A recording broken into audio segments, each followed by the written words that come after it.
Welcome to Women in B2B Marketing, a show where CMOs, VPs of marketing, and all strong women leaders in B2B discuss their top tactics, strategies, and tips for building high-performing teams, leveraging trends, and ultimately rocking their marketing careers. Made by and for women, insightful for all. I'm your host and 15-year B2B marketer, Jane Sarah. Let's dive in.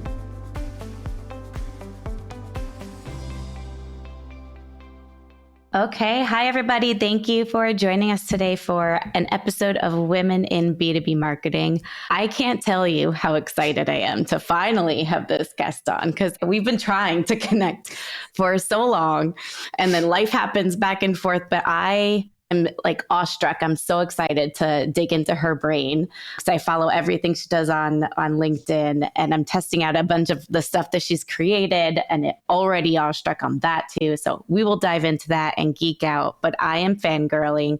We have with us today, Erica Schneider. If you don't know her, she is founder of Cut the Fluff, B2B content expert, the original content sparring partner, and recently created Full Stack Solopreneur with Nick Bennett. So, I mean, I'm sure there's even more to add to that list because you're kind of hands in all things right now. But welcome to the show. Hi, it's so good to finally be here. Yay. I am pumped. So I always start the show learning or asking our guests how you got into this world of marketing, B2B marketing, content creation, how you got here. I'd love to hear that story and really how you're getting and why you're getting your hands in all these different things. Like spill the tea. So basically, I tripped over a rock and fell into content marketing. It was not intentional. I went to school for like film studies and sociology. I did not know what I wanted to do with my life, but I always loved writing.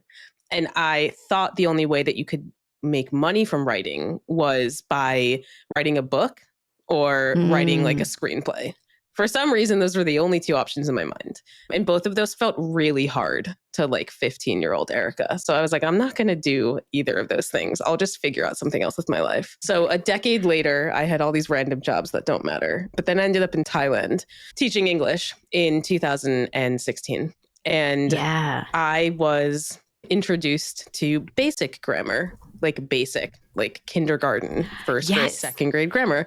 And for some reason, I don't know why, my brain was like, I love this. This is great. Like, it's not the complicated high school shit. It's the really basic stuff. And so my job for 2 years was teaching English to like 5 to 10-year-old Thailand kids and kids in Thailand. And I was like editing their stuff and explaining the English language.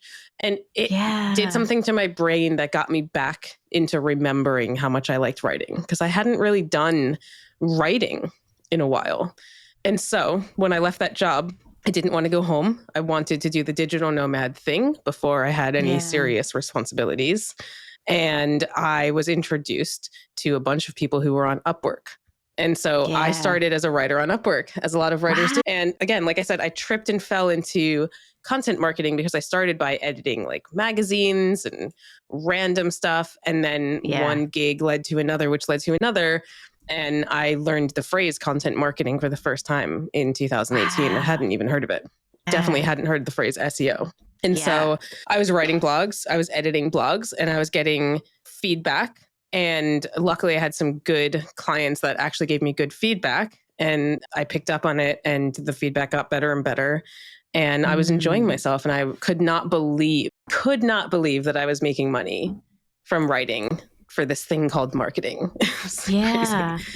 So I just fell in love with that. I did that for about a year and then again, like tripped and fell into Grizzle, which was the content marketing agency that I was with for 4.5 years and learned like everything I know about marketing from Tom Watley, who's the founder of Grizzle. And I started as an editor and then managing editor and then eventually head of content, learned everything I know on the job. Wow. Yeah, it's crazy. So cool. Do you think, two questions, one going back to teaching English in Thailand, which I feel like that's something that everybody should know is an option in high school and college. Because had I known that early on, I would have for sure done that right out of college. Like that would have been, it's like you learn things too late in life. But do you think that part of what brought you to realizing or remembering your love for writing was like the simplicity, since it was like kids and like learning the basic grammar. Like a Yes. part of why your writing and your hooks are so good is because everyone tells you to like say it as you're speaking to a 5-year-old, right? A 10-year-old max. And that you do that so perfectly. So I wonder if it kind of ties back to that too. There's a really cool correlation with when I was in Thailand. At first, I did this 2-week TEFL program, teaching English as a foreign language program. And they said to you, one of the core lessons was never use more words than are absolutely necessary to convey your idea, because you are literally speaking to people that do not speak your language. So there's no point in using extraneous words. It will confuse the message. They won't understand you. Speak simply, speak slowly, use simple words. So that was like drilled into me. And that is how I taught. And coincidentally, that's how content marketing works. Like, just be simple. Stop trying to be jargony. It was the absolute opposite, because I did a lot of writing in college, like a lot of writing. I gravitated towards writing classes, even though, again, all the writing I did in college was like sociological reports or like, film study papers on like why directors made certain angle choices. Like none of it was going to ever go make me money. But that writing did not at all give me skills that I could use in the real world, because it was all of the academic stuff that we now hate on for good reason. It's jargony. It's weird. You have to hit a specific word count. Like thesauruses are absolutely welcomed. Like just use different, like say the same thing differently in a really confusing word. And so I had to unlearn all of that. And this 100% accelerated that unlearning. For sure. Yeah, I love that so much. It's almost like these schools that organize teachers to come teach English. It should be like learning grounds or training grounds for content marketer and copyright. Yeah, so cool. It was a hack. Do you ever, because this is something I used to say, and I am completely open to being knocked down on this because I don't know how I feel now, is there's certain times where you want to bring in complicated words or jargon to make sure you're hitting the right audience and weed out certain people who aren't your ICP. Mm-hmm. Is that fair, or is it never needed and it's an excuse? I don't think there's an easy answer to that. It's not a one or the other. If your audience uses big words, feel free to use big words. Yeah. But at the same time, if your audience uses big words, feel free to not use big words. I think both of them will resonate. Like one editing gig I had on Upwork was for, I'm not going to remember the details, but they were academics. They were researchers. They were like, all of them had Ivy League, whatever, like MBAs times 3. Yeah. And I was editing their stuff and they wanted it to be academic. They wanted those words in there. They were speaking to only themselves, like other people just like them. In that case, fine, that's okay. But I do not believe that using simple words deters quote unquote intelligent people at all. Yeah. Like it's how we speak, Like even I listen to this podcast every week. It's called Ezra Klein's podcast. He's a New York Times guy. Yeah. I'm absolutely obsessed with the way that he thinks. I love the way that he explains things. He uses big words occasionally, but he also speaks in a very relatable, simple way at the same time. For anyone curious how to do it, I would say go listen to his podcast. He is the marker of that if your ICP is like, quote unquote, highly intelligent people. But there's totally especially it also depends on the medium. No one's going on LinkedIn and writing like that, those academic words for their website copy. I don't think would have landed the same way on LinkedIn. So yeah. That's true. Everything, it depends on the context and who you're talking to and where and when. Yeah, that makes Another sense. Person that I always tell people to look at is Wes Kao. She was the co-founder of Maven. She did Alt MBA with Seth Godin, and her has a audience, great newsletter. Her audience is executive leaders, and she doesn't dumb anything down. She doesn't follow the broetry of like every sentence has to be on its own line, but she also speaks simply, and she's like the perfect blend. So there are people in the wild doing the thing that you claim is impossible. I promise you. People in the wild. Love it. I will put both links in show notes. Wes Kao. Okay. I always thought it was cow. So thank you for that correction. K-O. Yeah. It's like mayo. Yeah. Yeah. I love that. And Ezra, I'll find his podcast too and put that in. That's awesome. So now How did you come into becoming, do you consider yourself a solopreneur now? Because you kind of are doing a bunch of different projects. How did you get into this? Yeah. So I got into the side hustle thing first when I was still head of content at Grizzle. And that was because I was building a personal brand, which I was challenged to do by Tom, the founder of Grizzle. Yeah, he was ahead of the time. He's now, ironically, 3 years later, just starting to get into it himself. But, he understood the power of it. And it worked. It certainly put Grizzle more on the map, got some good leads in there. But he challenged me to do it. I was resistant at first because I'm not a big social media person, ironically, in my personal life. And I was basically giving out a ton of free value for a year. And people asked me for advice on hooks at some point. I can't remember the specifics. And so I was like, I could do a thing. And so I made a course. There's a whole story there. I did a bunch of iterations, but that was my first taste of making money online from a digital product. And it tasted very sweet. I really enjoyed it. And it tied me back to the teaching part of me, which I absolutely loved teaching in Thailand. A lot of my family members are teachers. And there's something about helping people at scale that felt very, very rewarding. And so that was my first foray into it. Yeah. And then when I went out on my own, I wasn't sure if I was going to be a solopreneur, an entrepreneur, start my own agency, consultancy, whatever it is. I landed on solopreneur because it just feels better. Like, I don't love working alone, but I like collaborating with people and having the option to have my own thing as well and not be tied into a partnership or a business that's going to scale up and be huge type agency thing. Yeah, that makes sense. And you can fill that coworker gap with collaborations with other people, like you've been great at doing. Yeah. Can you talk a little bit about content sparring? Because I jokingly say like the original, I mean, jokingly, but factually say the original content spar, because you see that you've coined a term and now that is being used like, oh, who wants to content spar? I see it more on LinkedIn. So can you explain what this is and if you're upset that people are using it, or is it a good thing for you? I think it's fine that people are using it. I think people know that I'm positive. I don't know. I don't have like the proof, but I'm sure it existed before me. So it's not that I coined it and made it into these two words have never been blended together. But in our little echo chamber, I think that I made it a thing. And so it's actually another signal that I followed. So all of my best ideas, I say this a lot, and it's so important, especially for anyone who's thinking about doing their own thing. You don't have to have the great idea and then go give it to the market. Listen to the market, and oftentimes they will give you the idea or a semblance of an idea for you to then like noodle on and think about. And so what happened was Caitlin Bourgoin and Neil from Demand Curve, can't remember his last name. They have a cohort called Unignorable. And somebody in that cohort, I think they're running their last one now, by the way. This might come out after that. But someone in their cohort asked them if they knew anybody that could be a, quote, sparring partner for their content.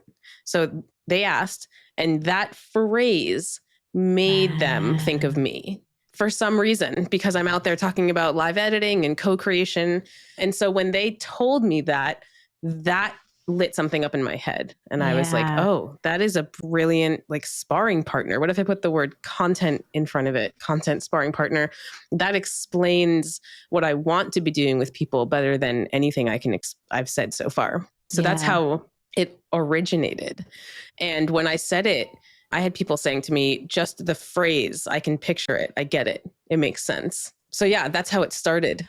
I love that. Do you think that your career path is kind of shaped by being open to these opportunities and, like you said, following these signals the same way we do in marketing for our leads and going after them, following these signals for our own growth 100%. And career path? And actually, I know one of the things that we were going to talk about is things that potentially B2B marketers get wrong. And I actually think this is one of them. Like, the market is going to evolve. Yeah. People evolve. And the best people, I think the best marketers are the ones who are like totally tuned into those signals and what's happening and are able to pivot with them, and they're not scared of the change. Yeah. So I've pivoted multiple times in the year and a bit that I've been on my own. And that's all because I've been paying attention to what people are asking for me and where the market is going. And I've seen this like huge boom in individual contributors at Yes. companies, leaving to start their own thing. It's just like the creator economy is booming. Everyone can Yes. like have quote unquote freedom and like make Yeah. lifestyle businesses or whatever. And Fractional on the rise, solopreneur, fractionals like on the that rise. term is so huge now. Yeah. And so because I've done it and I can relate to it and I understand how it feels, serving those people feels right for me in the moment. And so that's why I pivoted from thinking about I'm going to be serving individual contributors inside companies and potentially teams. And those were like my two original ICPs to actually, I would rather serve people who want to do what I just did and are struggling to get attention for their new offer. Yeah. And the proof is there because you've done it for yourself. So Exactly. the validation and trust is inherent. Yeah. Very cool. You touched on this going into what you see brands and B2B marketers doing wrong. Aside from that piece and needing to follow the being open to the signals that we're seeing and aware and alert to them, not just kind of looking at our company specifically that we're with now. What else on the content side? Because I want to tap into that side of things, your hooks and just the way you write is so cool. What do you see people doing wrong, like with hooks or not really creating hooks in the first place that aren't getting engagement, like on LinkedIn, for example? Yeah, I see a lot of traditional or people who've been in the game for a while, marketers, try to take kind of like stuffy blog content and just translate that over to LinkedIn, even their newsletters. And so it just doesn't work. It reads, especially with AI, but even before it. I know everyone talks about how AI can just do that now, so you have to stand out. But even before it, people on a social network or people who are reading something from a person in their inbox, which generally, in my experience, newsletters from a person are going to be better received than from a business.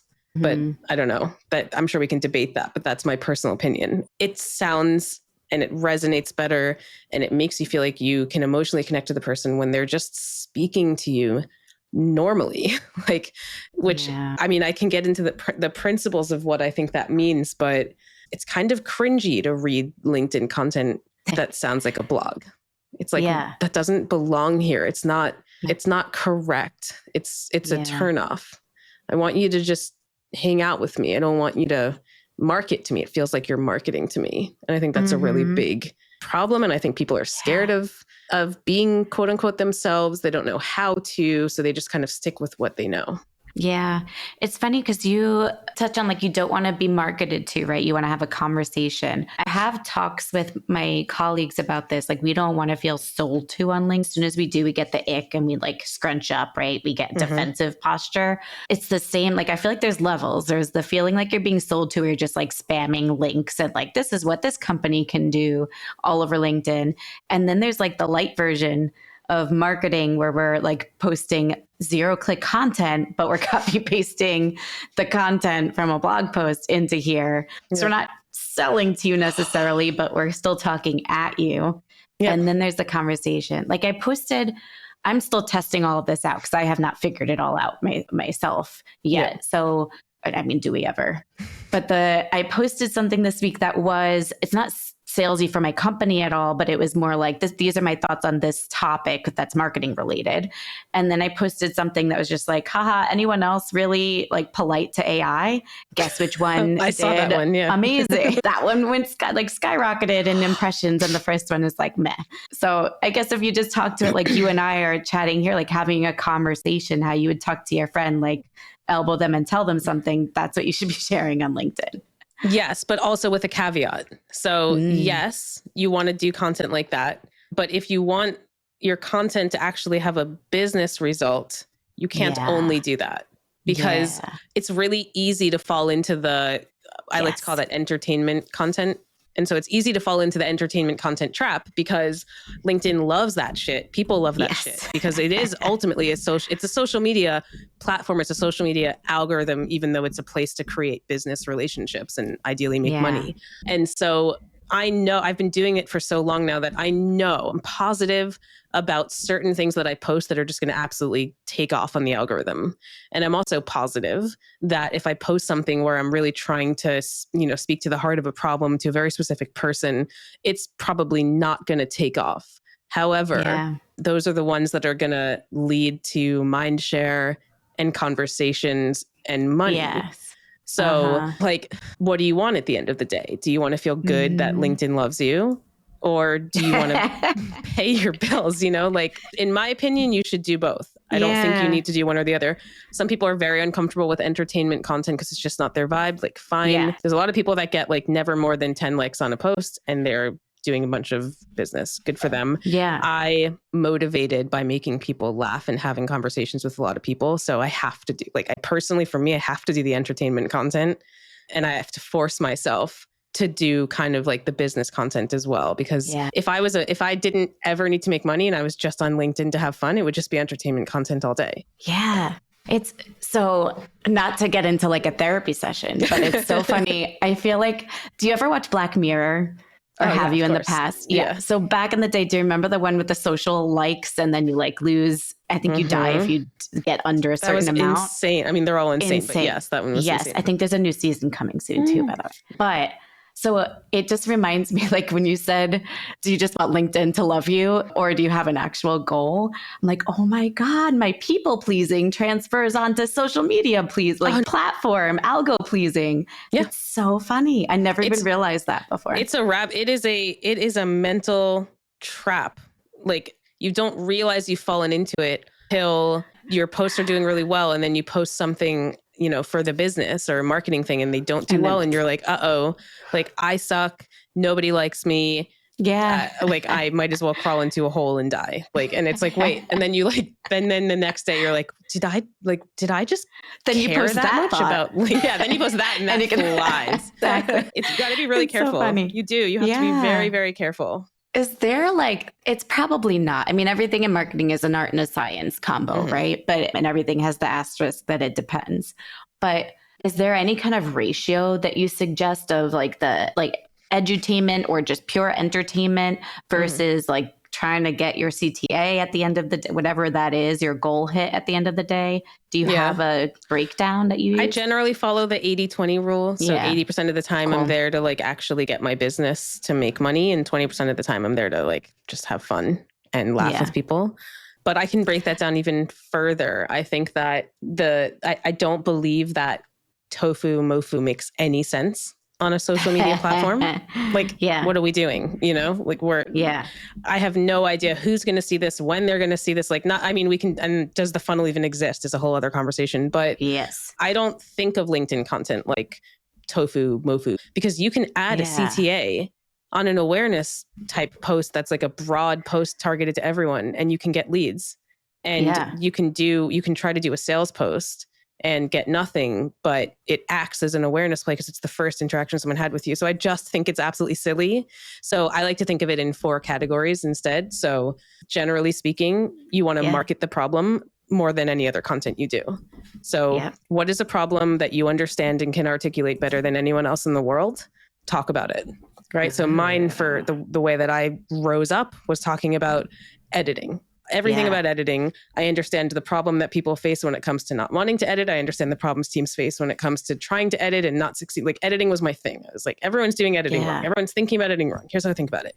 So you're talking about the problem, you're making the problem highly visible, and you're presenting yourself as the solution to said problem. Do that more than any other content. Then there's build in public content, which is a lot of the launch content playbook content, which is, you know, those are kind of they tend to be more emotional, which is why they stick so well. Like anytime that I'm like, oh, I just realized I have been a solopreneur for a year. Like I almost missed my year anniversary, right? Like that post is going to fly. People love that because it's relatable. Like it's related. It's aspirational.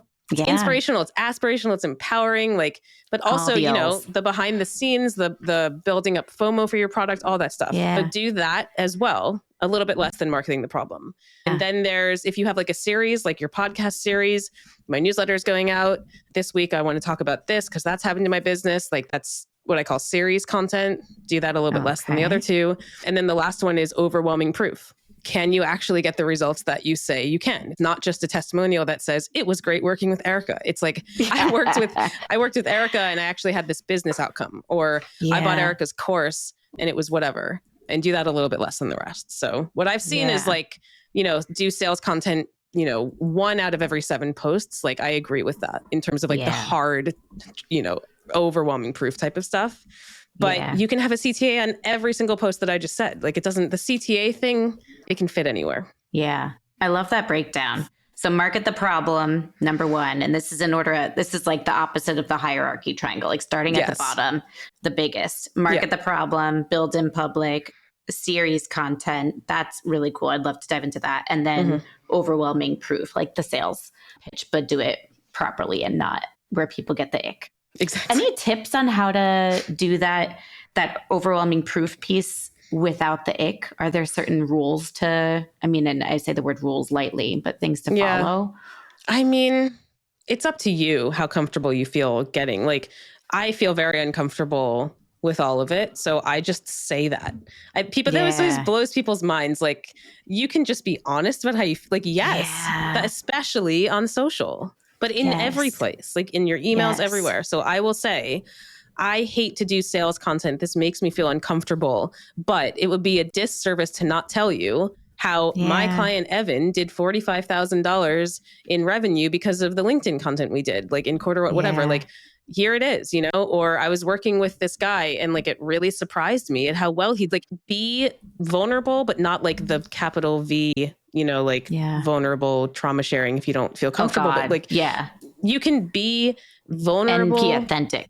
Yeah. About how you're feeling about a thing and honest with people about the fact that you are here to make money and you help people make money. And it's weird to share it, but here I go, Yeah. Little phrasing too. Like my tiny Justin Welsh, love him or hate him, he definitely popularized my tiny little business did this last week. Like he does that a lot. I've done that before. It makes the whole post feel more humble. Yeah, that's true. It's like the opposite of the Lamborghini selfie. Yeah. Yes, exactly. That's so true. Cause it's like, it's a tiny hint without getting too negative of that self-deprecation kind of thing that people connect with because we all do that to ourselves in our heads. Yeah. You can totally without bashing yourself. Yeah. I think self-deprecation goes a long way towards appearing humble as opposed to braggy. And it's just little phrasing things that you can do. And I think the key is what you said, like be you and be honest. That is key. Because when you were saying about be vulnerable with don't be it with the capital V, I instantly thought of that CEO who posted the crying picture and letting people go. Yeah. It's like, because that's no longer you being honest. It's like getting into a fake-ish vector of it. I was just talking to my friend about this, that there's people who you can just tell when you see them on LinkedIn that this is who they are. Like you can feel, you can read their personality. You're definitely one of those people. There's other people, you just get their vibe from how they talk.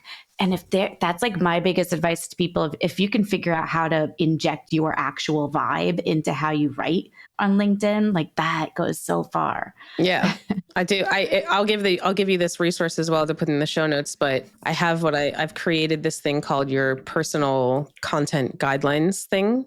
And it's just a little exercise that helps you figure out your preferred tone, your preferred version of being bold, and just little exercises that can help you get there. But even after doing something like that, it's a journey. And also it's not going to happen right away. When I first started posting, I wasn't out there making all the jokes that I make now.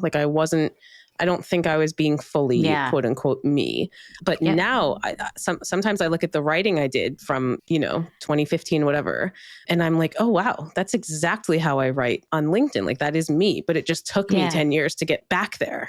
Because you feel like you have to be this professional. You feel like you have to do the thing, the marketing thing, the best practices. And it's no, you just need to write. You just need to write. And start doing it. Yeah. My marketing manager said to me today, because we're working on building personal brands for a few people in my company and generally for them, because I want them to do this and succeed. So one thing that she's struggling with is getting out there, right? And getting the first one because she's nervous that people will think about what she's saying. And it's just getting out there and just hitting post. And first of all, most people are not going to see it, but you're going to grow over time and get more comfortable and figure that out. But this sounds like a really great way to figure out how to inject your vibe into what is your personal brand to get you started. It's cool to like do the exercise of saving posts from people that you think have a good vibe and trying to pick apart, like, what is it about it? Yeah. So for me, I've done this to myself, obviously, a bunch. Like, I'm obsessed with parentheticals. So I like to break the fourth wall, and I'll be like, you should do this thing, like parentheses. I mean, if you want to, I guess, you know, like, because that's how I talk. So like, that's how I figured out. For me, it's all about parentheticals. I overuse parenthetical. Yeah. You know, then there's people who want to be perceived. Maybe they don't speak directly like this, but their persona that they feel really comfortable giving advice in is short, punchy sentences. So there's this guy on Twitter called George 10 that when I used to spend time on Twitter, I refused to call it X. Yeah. And he refused to use commas. So he became known as the guy who did not use commas. And that he then became associated with this very like in your face direct guy. And it worked for him. So there's different writing styles that you can play with, like literal writing styles to help you figure out your personality. That's interesting. It's all a test, right? Like you said, a journey, like figuring things out. You're going to grow. You're going to see what works, what doesn't work, what feels right for you, most importantly. Yep. And figure that out. That's funny. As an Oxford comma girl, I am not a fan of that. Oh, no. The commas. I overuse them. I overuse commas as well. And now that everyone hates M dashes, I'm just using them even more. Do they hate them? Oh, God, the stupid trend right now. I'm glad that it hasn't hit your world. No, I'm glad too, because I love them. Yeah, there's a ton of people on LinkedIn claiming that if you use an M dash, it's a sign of AI writing. Oh, that's annoying. Yeah, or it's a sign you're a millennial, probably, because I feel like we, like at least we always use M dashes. It's like a thing, and I just figured out how to actually like do it with a shortcut. Finally, so I don't have to copy paste. Option Shift Dash, yeah, it's a good one. I just never. I don't know how I never knew that until like literally this week. But yeah, it's okay. Welcome. It makes it a lot easier. I will be using it, and I swear. No, I do use AI, but not for like my LinkedIn posts. So funny. The other thing my colleague said was that if she's starting to post on LinkedIn, which was interesting for me to hear, is she has to learn how to separate the company LinkedIn voice from herself and like create her own, because she's so used to posting from the company page. Yep. And now she has to create her own brand, which it's so true. Like marketers, so many of us must struggle with that.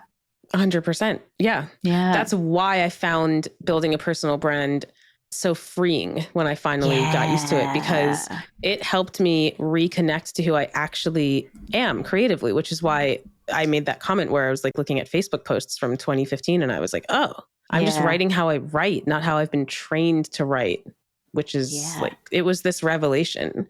And so that's why I love being there ultimately, because it's the one place that I can just be completely me in a business setting and it's accepted, if that makes sense. Yeah. I love that. And I feel like so many people are hating on LinkedIn right now for becoming the new Facebook, because we're putting personal stuff. I'm one of the people, there's exceptions, but I love that. I love that LinkedIn, like I don't have to go to Facebook anymore because everything is on LinkedIn for me. Like I get the personal updates and the like advice all in the same place. Yeah. Just so we get ourselves. Yeah. I enjoy it, but I also I will just tell you and anyone, just because people are sharing more things, like if that makes you feel uncomfortable, do both of these things. One, don't judge them, because just because it makes you uncomfortable doesn't mean that it makes them uncomfortable. And clearly it's working for them. And two, you don't have to do it. Like you don't have to do it. You can be in this environment and do it your way. And also not hate people that are doing it a different way. Just don't be a hater. Like you're like, if it blows my mind how upset people get about other people's behavior on social media. And it's like, you don't know why they're doing it and you don't know how it's affecting their business. Like some people get tons and tons and tons of business because they share things like that. And their audience vibes with it. If your audience does not vibe with it, don't do it. Like it's don't do it. And if you don't vibe with it, unfollow. Exactly. Like, I don't know why the whole live and let live thing like just doesn't work. Like people just get so mad. Like it has to be this rigid way. It does not. Or in like a meta kind of way, do you think, I bet some of them are not really as mad as they're making it seem. They're just trying to leverage that new algo twist of contradiction, like people going against each other and battling. Again, like that's going to mess with your mental health and you're going to have a really hard time climbing out of that. If you get into I'm always upset about something on LinkedIn and I'm always complaining about it, you're then going to get people commenting who love to complain and you're going to end up seeing really negative content all the time. And is that how you really want to spend your day? Yeah, so true. I'd rather make money. Do you see with hooks, like there's definitely a few things, like there are hooks that you see used and used and used on LinkedIn that people just kind of copy and you know, emulate or try to borrow from people. But then there's also really unique ones, and everyone seems to do that thing, myself included, sometimes with like the extra spaces. So just that thing is above the see more ... What are your thoughts on like these strategies? Again, no hating, but it's just a strategy. Like my thought is that is a strategy. Like Melissa Rosenthal, who was at ClickUp and now she's running her own thing. Every single post she does, it's one line and then like 4 spaces. And I never find it cringy because I think she's fantastic. She's Melissa. Yes. Right? Like, but if I saw someone else do that who I do find cringy, I would probably find it cringy. So again, like it is a tactic. And if it works for you, cool. And if it doesn't, cool. Every single thing that happens on LinkedIn you're going to either love it if it's someone you end up vibing with and like, or you're going to hate it if it's not. Like, don't tactic, like try the tactic and see if it works for you. Personally, I don't do it because I would rather hook people in with my words, but not everyone is obsessed with writing. Some people hate writing. They don't want to spend however long. Like, you know, I think about content all the time. I come up with hooks while I'm shopping, while I'm in the shower. Like, it's like embarrassing how much I think of hooks. I don't want to bury that, right? Like, but that's me. Like, I also work with people who absolutely hate writing. And so if you want to just get people in, press space 4 times and then get to the rest of it, like, good for you. Yeah. Try it.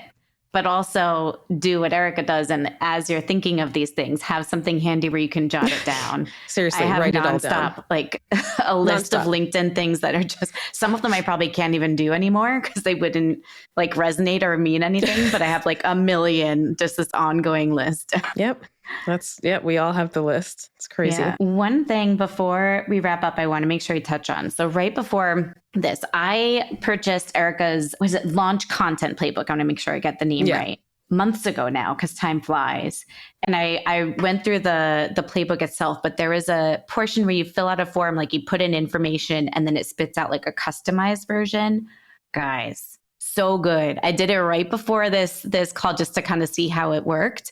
And I half-assed it. I put in basic bare minimum info in like 30 seconds off the top of my head.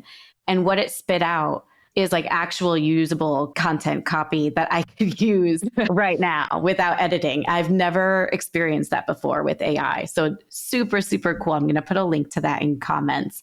But can you share a little bit about your thinking? We were going to dive into this actually, but like your thinking on a launch strategy and how you went into creating this AI tool with Rob. It's just so cool. Yeah. So I can't take any credit for the prompting. That's all Rob Lennon, and he is a prompting genius. Yeah. And I've never come across AI content that you can actually use or very close to it in any other forum, like only Rob.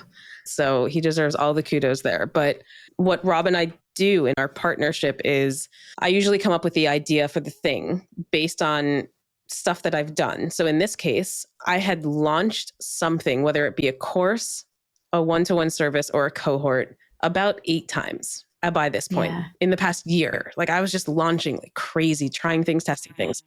And so I had this idea of what if we create a thing that helps people launch? And he was like, okay, what do you want to do it on? And I was like, I don't know, like, let me go to data mode. So I manually, which took way too long, and I can't believe I didn't outsource this, but c'est la vie. I manually scrolled back through every single LinkedIn post I've ever written that correlates to a launch. And I put it into a spreadsheet. And that took me like a whole week. And then I was like, Rob, I have all of my content here. I think just by looking at it, it looks like the launch content falls into 3 phases. I do pre-launch content like 6 weeks before a thing, and I start to get people excited that something's coming. Then I have launch content where the thing is live and I want people to give me money. And then the thing closes generally in these like open close launches. And I do post-launch content, even if the thing doesn't close, generally post-launch is just like a week after, where you kind of talk about how it went publicly. And so that's how we came up with those 3 phases, just by looking at what I naturally did. And I also pay attention to a lot of other people's launches. So I knew that it was similar. And then I was like, Rob, do your thing. And so he took all of my content and fed it to his AI bots and agents and all the stuff that he has. Wow. And it created the 60 or so launch plays that are in the playbook, just based on, so it reverse engineered what I naturally did and frameworked it. Wow. So it's like an Erica AI. Kind of, yeah. It's so cool. Yeah. That makes so much sense as to why like V1, I was like, oh, this is actually awesome. Because guys, I'm not getting paid to like say this. Erica's not paid. I just genuinely was like, wow, this is so cool. Yeah. So it reverse engineered what I did. Wow. And then also in that spreadsheet, it tells you, here are the plays that you should run for each of the phases, but it also gives you hooks. And the hooks are also based on the information that Rob and I have in our hooks course, which was all extremely well thought out as well and frameworked and processized. And so it's all trained on Rob and I, what we do naturally as writers and marketers. Yeah. And then it just helps you do the same. So cool. Is your hooks course still available? Mm-hmm. Okay, cool. Yeah. That's something I was thinking too. Because when I was looking through what it spit out for my customized playbook, I was looking at the hooks and I was like, this is like inspiration too for things that I can use personally. Yeah. Yeah. So that's cool. All based on the hooks course. Yeah. Awesome. I would love to have a whole nother episode just talking about you and your journey more and getting into that. But also, I also respect your time. If you could go back in time, pre all of the solopreneur stuff you're doing now and creating, pre teaching in Thailand, back to all of the other jobs and back you in college, let's say, what would you say to college Erica, knowing all that you know now? I would say, don't freak out so much about where you're going to end up and just enjoy all of the random skills that you are about to pick up over the next decade. I was always extremely anxious about like, what am I going to do with my life? What am I going to do with my life? I thought that I had to find a career that was going to be the thing, like right out of college. That's how people... kind of what we're trained. That's what we're trained to do. And so the fact that I hopped around a lot was a little bit confusing to my parents, even though they were supportive. But it was hard, I never knew what I was going to do. And it turns out that I had to just trip on a rock and fall into it at the right time in the right place. So yeah, that's what I would say. I would say just try to enjoy this journey a little bit more with a little bit less anxiety, because you will get there in the end. I didn't get there. I didn't fall into content marketing until I was 32. Yeah. 37 and now. You're still following like 30. These signals, as you said. Yeah. Well, now I enjoy the process of not necessarily knowing what's next, because I've proven to myself that I can make something out of nothing. So I'm trusting in the process now. That. Very cool. There's somebody I had on the show in the past said that her career was the squiggly career. And I just love that. I think so, like just being all over the place and like you're totally tripping on things along the way, but that's the fun, like that's life. Yeah. I think if I went back and talked to myself, I wish I did more squiggling. I wish I was more. Have you been a marketer forever? Always went to school for marketing. I'm like one of the very few people that just followed the path. And I wish I did more squiggling along the way.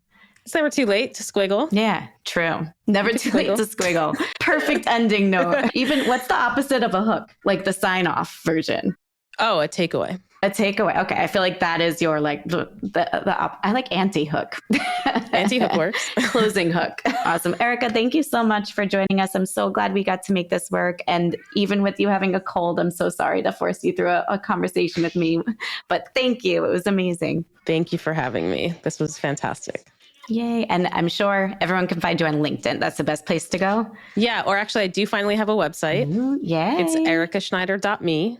And you can find my LinkedIn there. You can find my courses, my group coaching program, my one-to-one offer, all the things. Awesome. I will put all of these things we mentioned in show notes. So check it out. And if you like the show, rate the show, review us, share with a friend. We appreciate all the love always. Thank you, everyone. Have a great day. Bye.